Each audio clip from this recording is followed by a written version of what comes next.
Hello विद्यार्थी मित्रों, तो आप सभी का स्वागत है हमारे इस YouTube चैनल यूनिक एकेडमी के अंदर।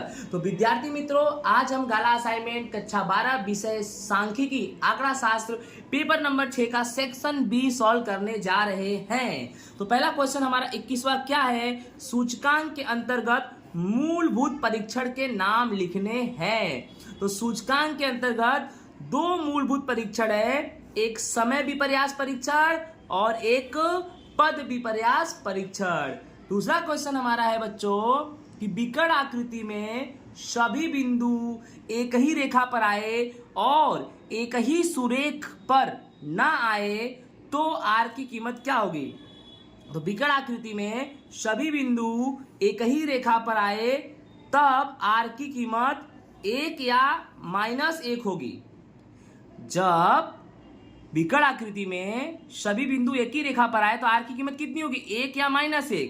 लेकिन सभी बिंदु एक ही रेखा पर न हो, सभी बिंदु एक ही रेखा पर न हो तब आर की कीमत -1 से 1 के बीच होगा। सिंपल उत्तर है, विकर्ण आकृति में सभी बिंदु एक ही रेखा पर आए और एक ही सुरेख पर ना आए।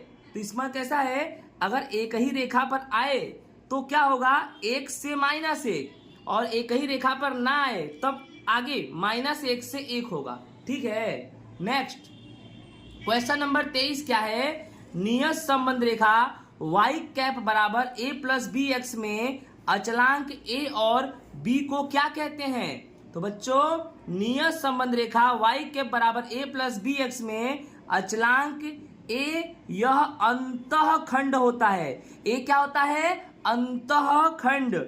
b बराबर y का x के प्रति नियत संबंध रेखा के नियत संबंधांक या नियत संबंध रेखा का ढाल भी कहते हैं। तो क्वेश्चन हमारा फिर से सुन लो। y के बराबर a प्लस बी एक्स में अचलांक a और b को क्या बोलते हैं? तो a को क्या बोलते हैं? a को अंतःखंड बोलते हैं और b को क्या बोलते हैं? तो b बराबर y होता है, यानी y का x के प्रति नियत संबंध, यानी बोले तो by(x). अंडरस्टूड। नेक्स्ट हमारा है क्वेश्चन नंबर 24। कृषि उपज या औद्योगिक उत्पादन और इलेक्ट्रॉनिक उपकरणों की बिक्री के रुझान जानने में कितने वर्ष लगते हैं? तो आंसर है, कृषि उपज या औद्योगिक उत्पादन में झुकाव जानने के लिए 10 से 15 वर्ष का समय लगता है और इलेक्ट्रॉनिक उपकरणों की बिक्री के रुझान को जानने के लिए 4 से 5 वर्ष का समय लगता है। तो कृषि उपज या औद्योगिक उत्पादन में कितना? 10 से 15 साल, और इलेक्ट्रॉनिक उपकरणों और बिक्री का रुझान जानना है तो 4 से 5 वर्ष। ओके। नेक्स्ट हमारा क्वेश्चन नंबर 25 है बच्चों। 3 घटना ए बी और सी में से कम एक घटना घटे, उसकी संभावना ज्ञात करने का सूत्र लिखो। याद रखना, कभी भी आए कम से कम तो हमेशा याद रखना योग का नियम। किसका नियम बच्चों? योग का नियम। तो 3 घटना में कम से कम बोला तो योग का नियम क्या होगा? ए कोष्टक में A union B union C, इसका सूत्र होगा P of A plus P of B plus P of C minus P of A intersection B minus P of A intersection C minus P of B intersection C plus P of A intersection B intersection C। Okay. Next हमारा question है 26वां, most IMP है। द्विपदी यादृच्छिक चल की परिभाषा, यानी द्विपद यादृच्छिक चल की परिभाषा देना है।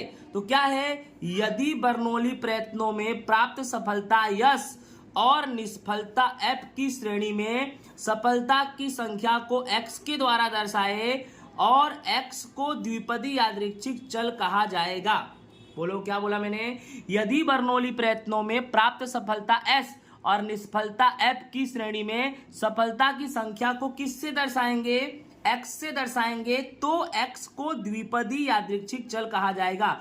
x यह शांत गढ़ 0 1 2 डैश डैश डैश कुछ भी हो सकता है, ठीक, कि कोई एक कीमत धारण कर सकता है। फिर से सुनो, द्विपदी यादृच्छिक चल की परिभाषा, यदि बर्नौली प्रयत्नों में प्राप्त सफलता की संभावना s और निष्फलता की संभावना f की श्रेणी में सफलता की संख्या को किससे दर्शाएंगे, x से दर्शाएंगे, तो उसे x को द्विपदी यादृच्छिक चल कहा जाएगा और x यह शांत गण है, जैसे 0 1 2 3 डैश डैश डैश n, और यह कोई भी कीमत धारण कर सकता है। नेक्स्ट हमारा क्वेश्चन नंबर 27 क्या है बच्चों, प्रमाण वक्र में प्रमाण चल की कीमत, प्रमाण वक्र में प्रमाण चल की किस कीमत के लिए सिरा लंब रेखा प्रमाण वक्र के क्षेत्रफल के दो समान भाग करती है। तो प्रमाण वक्र में x बराबर म्यू यानी मध्यक के लिए सिरा लंब रेखा प्रमाण वक्र के क्षेत्रफल के दो समान भाग करती है, क्या, x बराबर म्यू। नेक्स्ट हमारा क्वेश्चन नंबर 28 है, प्रमाणित प्राप्तांक मांग की इकाई से मुक्त होती है, प्रमाणित प्राप्तांक माप की इकाई से मुक्त होती है, विधान सत्य है या असत्य। तो प्रमाणित प्राप्तांक का माप की इकाई से मुक्त होती है, यह विधान बिल्कुल सत्य है। ओके, नेक्स्ट बच्चों हमारा क्वेश्चन नंबर 29 है, लीम x माइनस 1 4x प्लस के बराबर 6, तो k की कीमत ज्ञात करो। एकदम आसान है, जहां x है वहां -1 रख देंगे, तो 4x की जगह पे -1 प्लस के बराबर 6, 4 का गुणा -1 में होगा तो -4 प्लस के बराबर 6, के को लिखा 6 -4 इधर गया +4, तो के बराबर 6 और 4 बच्चों 10, यानी आपका आंसर आएगा 10। ओके, नेक्स्ट हमारा क्वेश्चन है बच्चों 30वां, सीमांत आय और सीमांत खर्च किसे कहते हैं। तो देखो ध्यान से, सीमांत आय किसे बोलेंगे, वस्तु की मांग में अल्प परिवर्तन होने से आय में होने वाला परिवर्तन सीमांत आय कहलाता है। अर्थात जब वस्तु की मांग में अल्प परिवर्तन होगा, अर्थात मांग में परिवर्तन तो हो रहा है लेकिन कम हो रहा है, तो जो परिवर्तन कम हो रहा है उससे आय में भी परिवर्तन आएगा। अर्थात वस्तु की मांग में कम परिवर्तन हो रहा है, अर्थात मांग में परिवर्तन तो हो रहा है लेकिन कम, तो उसके आय में भी परिवर्तन होगा और आय में होने वाला परिवर्तन सीमांत आय कहलाता है।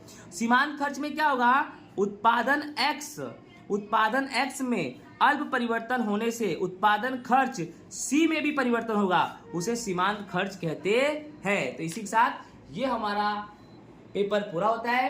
अलविदा, राधे राधे।